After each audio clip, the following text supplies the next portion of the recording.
¿Tus miedos impiden que seas feliz? Pues te digo lo siguiente, toda emoción viene precedida de un pensamiento.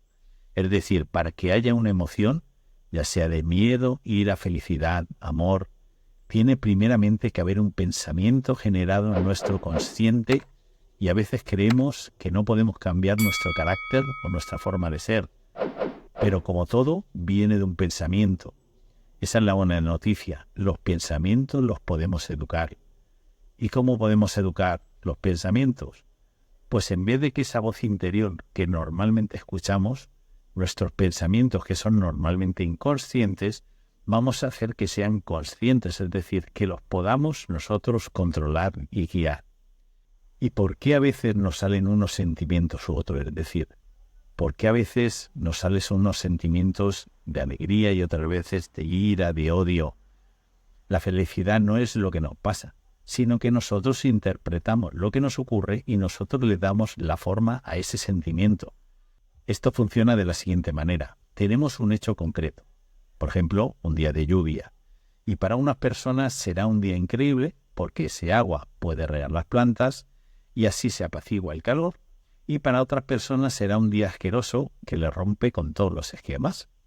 Ante un hecho neutro, nos viene un pensamiento que pasa por nuestro subconsciente donde se encuentra una gran biblioteca de información que tiene nuestra existencia.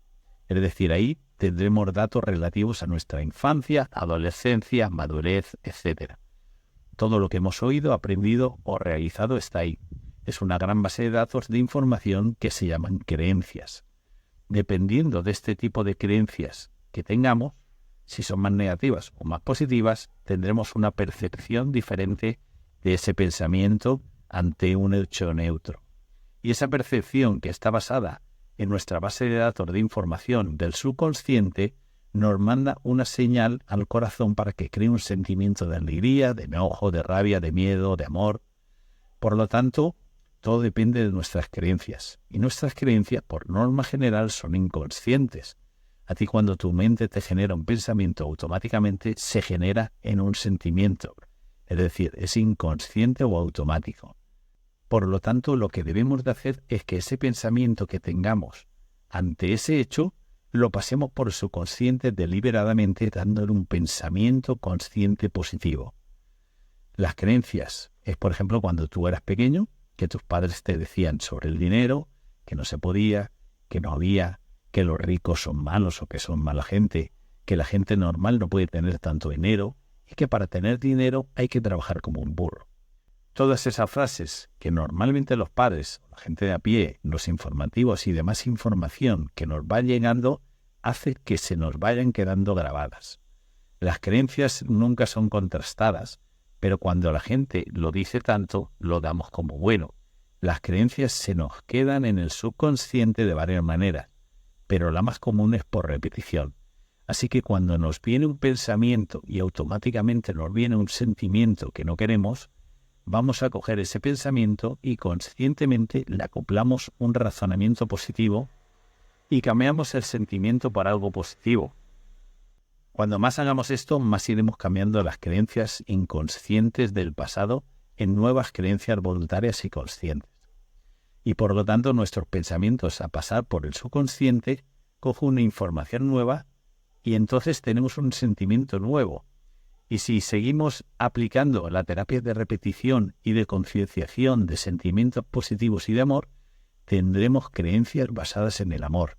Y cuando nos vengan pensamientos, automáticamente tendremos sentimientos positivos y llenos de amor.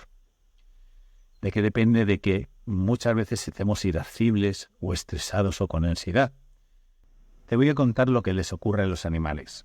Cuando ves a un ciervo pastar en un valle y el ciervo escucha o intuye algo que le puede traer un peligro, entra en un sistema de supervivencia, donde el cuerpo empieza a regar más sangre a las extremidades para estar alerta para poder correr. Y esta sangre la consigue quitándole de otros lados como el cerebro, sistema digestivo, sistema reproductivo, porque en esos momentos no necesitamos nada de eso. Incluso ni pensar, lo que necesitamos es actuar. Por lo tanto, nuestro lóbulo frontal recibe menos sangre de lo normal, porque no tiene que pararse a pensar nada, simplemente tiene que huir Y entonces el cuerpo segrega una serie de químicos, entre ellos el cortisol, hormona del estrés, y el ciervo empieza a huir y se aleja.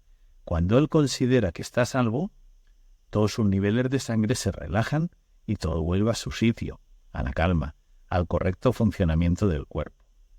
¿Qué pasa con los humanos? Pues que los humanos somos seres que ya de por sí tenemos tendencia a ser negativos, es decir, pensamos que todo el mundo nos va a engañar, que todo nos va a salir mal, etcétera, que generamos una serie de pensamientos negativos que junto con sentimientos de miedo hacemos que pongamos nuestro cuerpo en modo supervivencia, con lo que nuestro lóbulo frontal del cerebro, que es donde tenemos la capacidad de racionalización y de pensar y de calcular las diferentes posibilidades o acciones, se ve reducido su flujo de sangre y de energía. Nuestro corazón bombea entonces más sangre a nuestras extremidades y nuestro sistema digestivo y sexual se ve también limitado de energía y de sangre. Y empezamos a segregar cortisol y hormonas de estrés.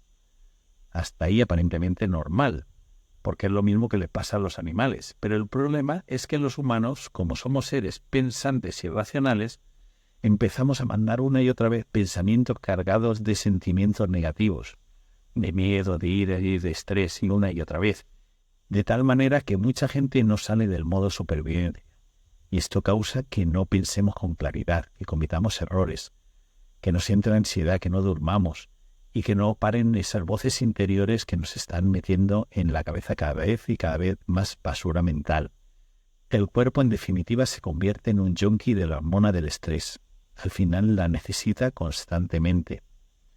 ¿Qué consecuencias, aparte del estrés, tenemos en nuestro cuerpo?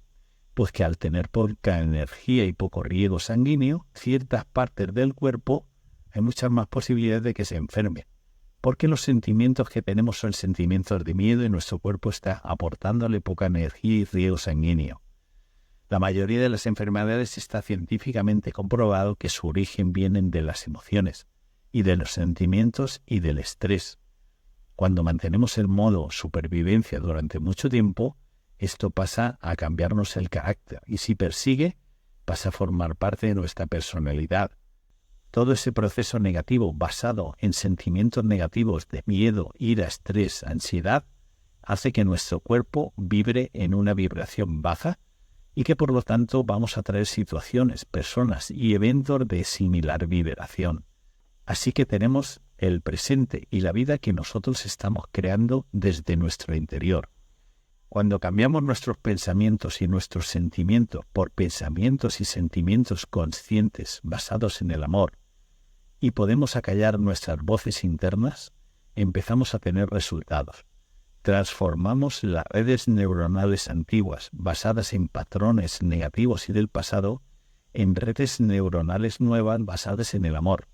Y por lo tanto ya empezamos a cambiar, ya somos distintos de nuestro yo del ayer. Ahora somos un nuevo yo, que vibra alto, más en positivo y en amor, y entonces veremos que nuestro exterior empieza a cambiar en positivo. La gente normalmente cambia las cosas del exterior, de lo que ocurre en la vida real desde ese plano, es decir, desde el presente material. Pero como hemos dicho antes, para hacer algo primero tiene que haber un pensamiento y un sentimiento, y ahí es donde tenemos que empezar a cambiar, en nuestro interior.